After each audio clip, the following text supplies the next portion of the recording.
The term document incidence matrix is used to represent the whole corpus as a matrix where each document is a row, and for each word there is a separate column.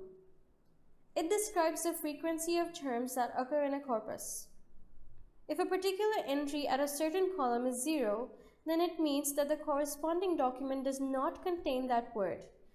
And if that entry is a 1, then it indicates the presence of the word in the corresponding document. This matrix can be used for retrieval where we specify that certain words to be present or absent. A query can then be specified to include certain words and exclude others to shortlist relevant documents. This method has a drawback. As we can see that for each term there is a 0 or 1 vector to represent it in a document. This can be a problem for a larger corpus.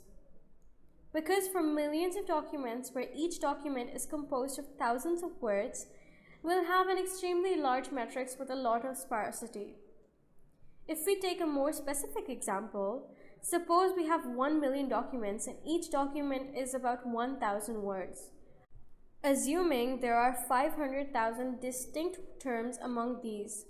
So, the matrix created is a 500,000 by 1 million in dimension.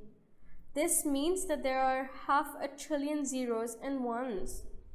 But if we look closely, there are 1,000 words per document and 1 million documents. This implies that the matrix only has 1 billion ones, while we are storing 500 billion entries. So, this is a sparse matrix containing a lot of zeros.